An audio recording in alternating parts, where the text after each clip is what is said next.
So welcome back everyone once again. This is Kevin from CSMI in Australia today. Going to share a video on the Carbolite 336 GC. I've got the 970 in the background just for comparison so you can see how big the two machines are, how the difference between the two of them. I'm just going to get this camera in a focus also for you guys. Alright, so as usual, thanks for your question and comments. We have done a video in the past on this particular machine, and now we'll just go into the start sequence and some functions on it.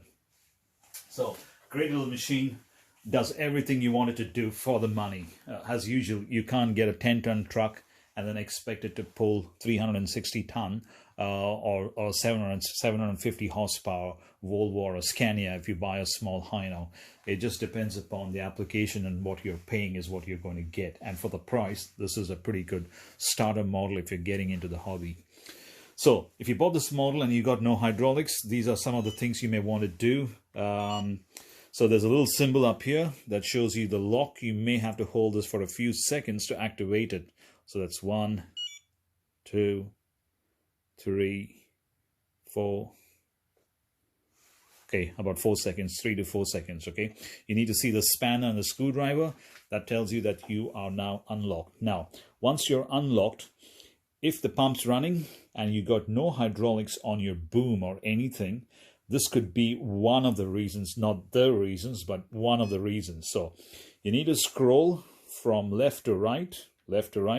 You'll see the dots below up here. And you'll see the first dot which is highlighted, which is telling us we are on the first page right now because it's bigger in size compared to the other dots.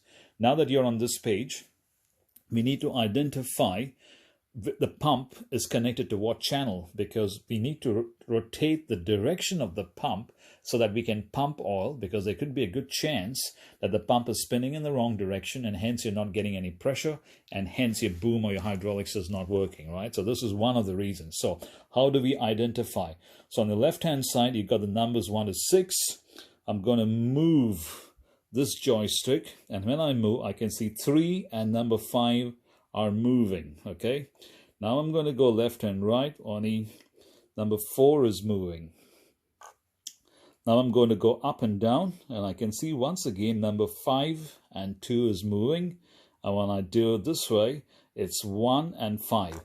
So that tells me that number 5 is moving when I'm moving the boom, the stick, or the bucket. Now what I'm going to do is I'm going to scroll through to the left, which is the home screen. I'm going to hit the spanner and the screwdriver. I'm going to go into reverse. Now, you can see number 5, channel number 5 is reversed, right? I've already done this because now that's the right way it needs to be. But if I touch it, that's normal. And if it's normal, in my condition, the pump is not pumping.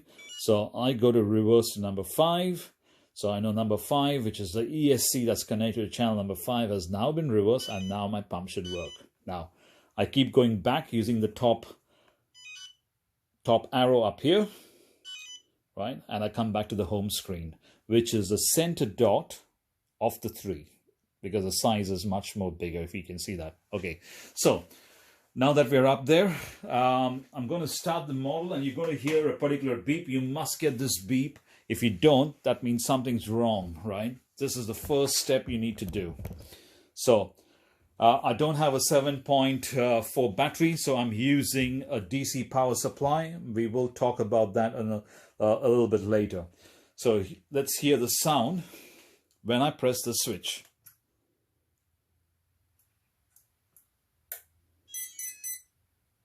Okay, you heard that beep? So that beep tells me that the machine is armed and ready to go, and the lights will be coming on. You can see the lights up here. Okay. So the lights are on, machine's armed itself, we heard the beep, it's ready to go. Now, before we go ahead, pretty cool idea, just like the real machine, it's got a dipstick.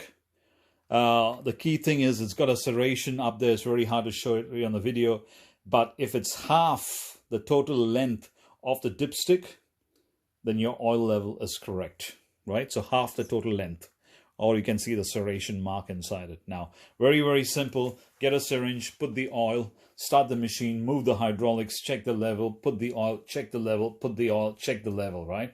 As long as it's half the dipstick, the level is correct. Every time you check, if it's low, you fill it up. If it's correct, you don't fill anything more. Pretty straightforward.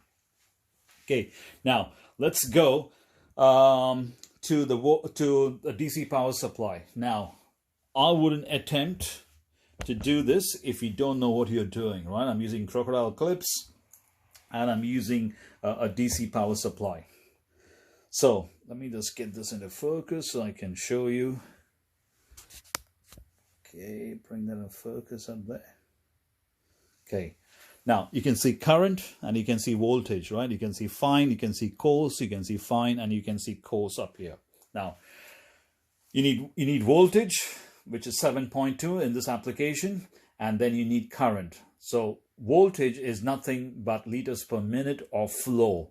Current is pressure, right? So if you have the right voltage, but you don't have the pressure, it's not going to work.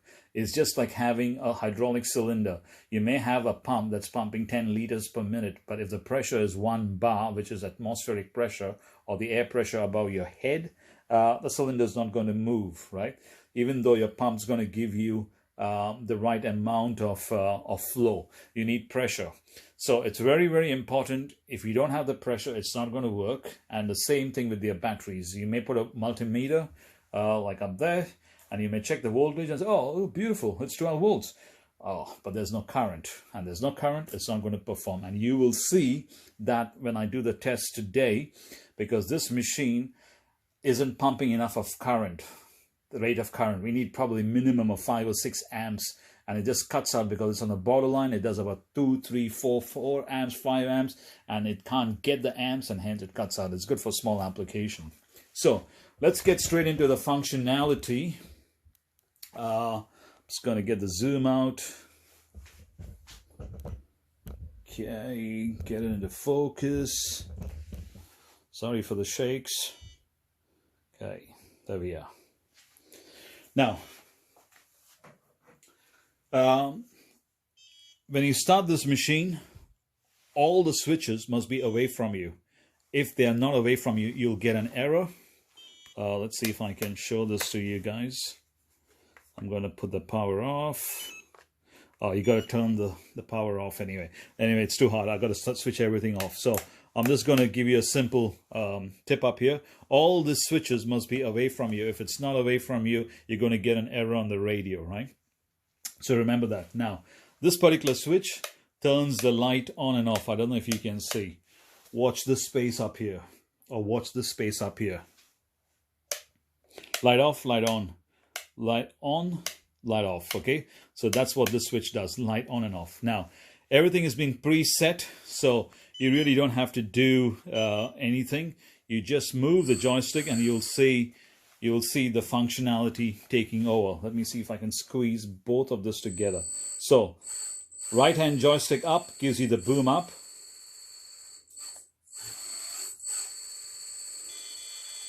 Now, you'll hear the pump a bit slow. It's not because there's something wrong with the machine. It's because the DC supply isn't able to give us the right amount of amps, and I don't have a 7.4 LiPo battery, and I'm running a DC supply. Hence, the machine is a little bit sluggish, right? So, right-hand joystick, up and down, gives you the boom. Left and right gives you the bucket.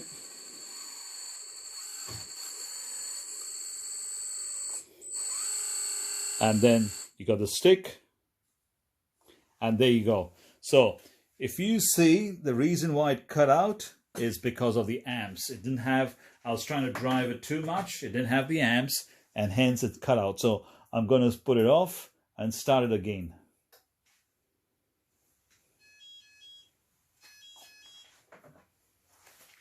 Okay.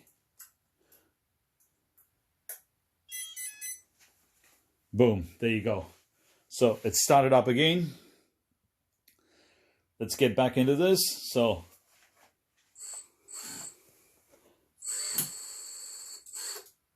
okay, I'm not going to go into the hydraulics because I'm drawing too much of current, and the supply isn't able to give us the current that we want, and hence it's kind of struggling. If I'm a little bit more slow, it probably will.